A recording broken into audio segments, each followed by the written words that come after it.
Liberty Nation with Tim Donner. When the most wanted man in the world was finally dispatched to his rightful place in hell through the heroism of human and canine alike, yes, a hero dog chased down the target, all Americans reacted with unrestrained applause at both the practical and symbolic meaning of the demise of Abu Bakr al-Baghdadi.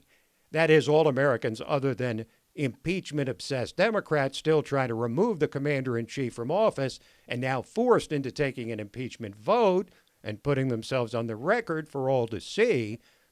But while it's tempting to spike the ball and declare victory as this daring raid reasserts America's unparalleled military might and then to just sort of move on, I think it's important to pause for a moment and take note of the fact that the operation to decapitate the decaying remnants of the ISIS snake holds a far greater significance when you consider it in the context of Trump's multiple initiatives in that tinderbox region in recent weeks.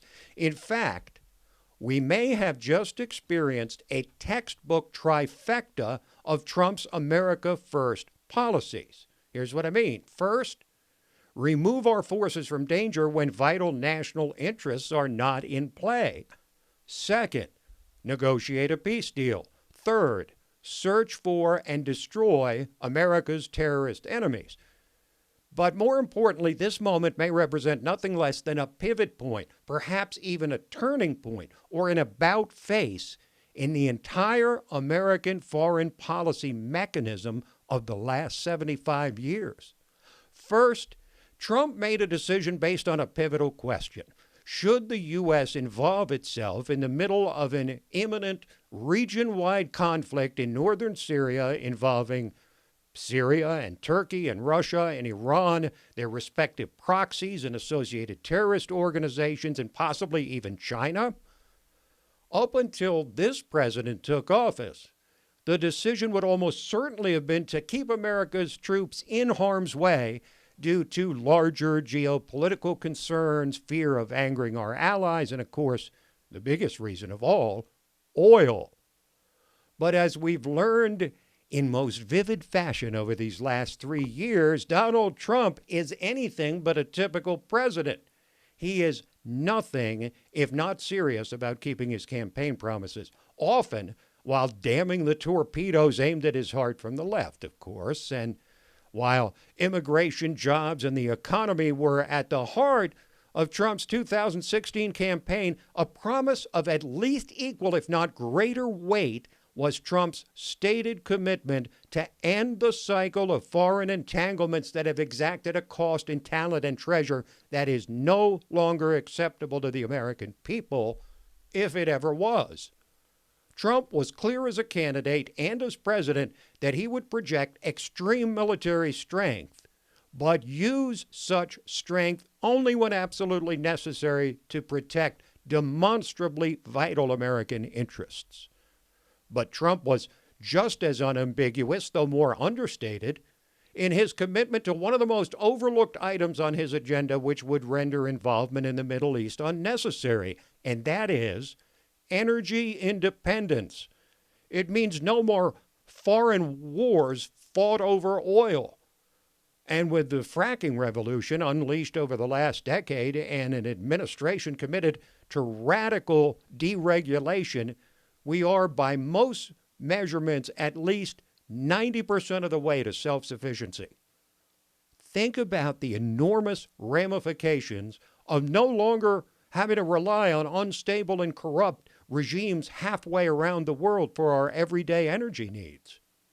Indeed, we are living through an extraordinary era.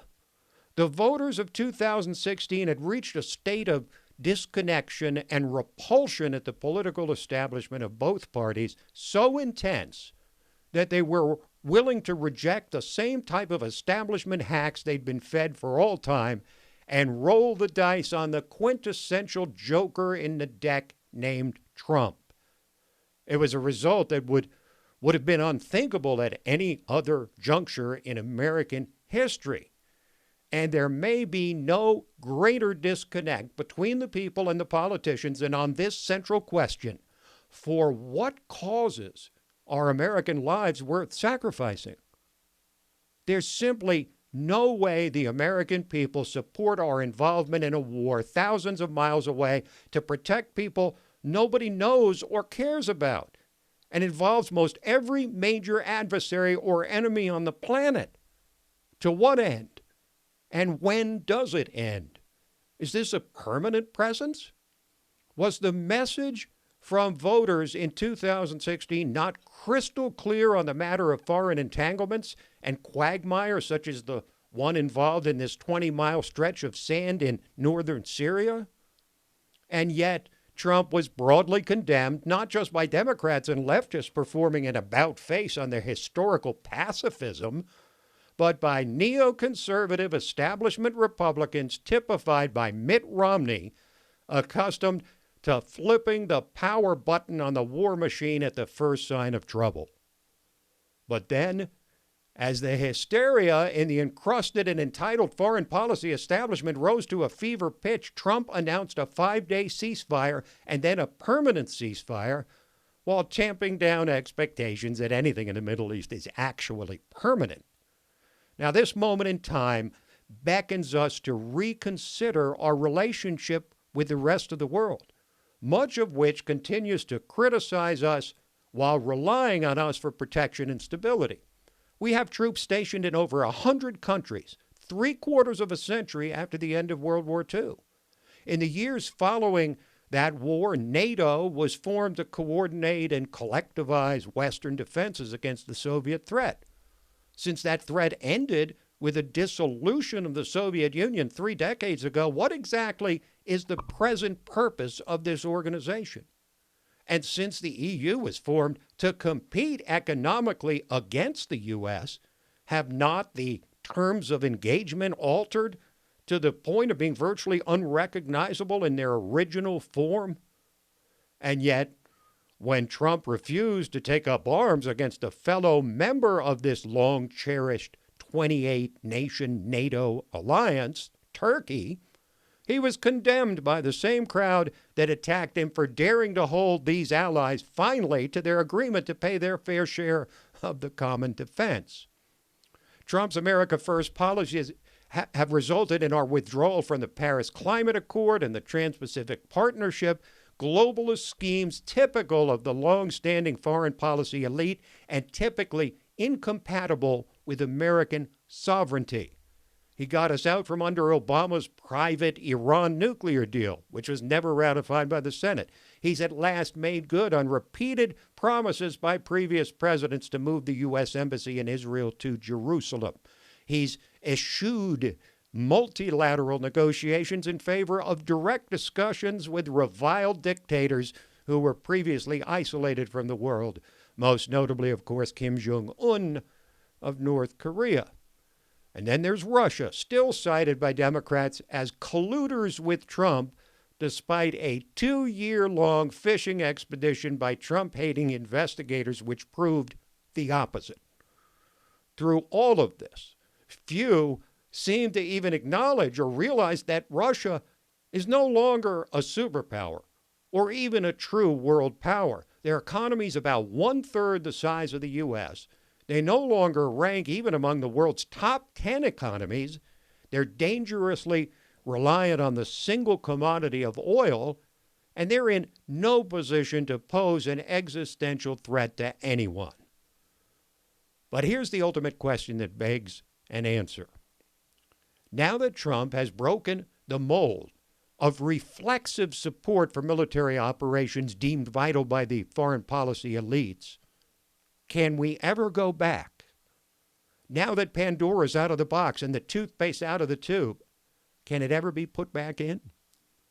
Will the American people ever again, or at least for the foreseeable future, support the reversal of Trump's policy and support the deployment of American troops for purposes not widely considered by the people to be vital to our national interests?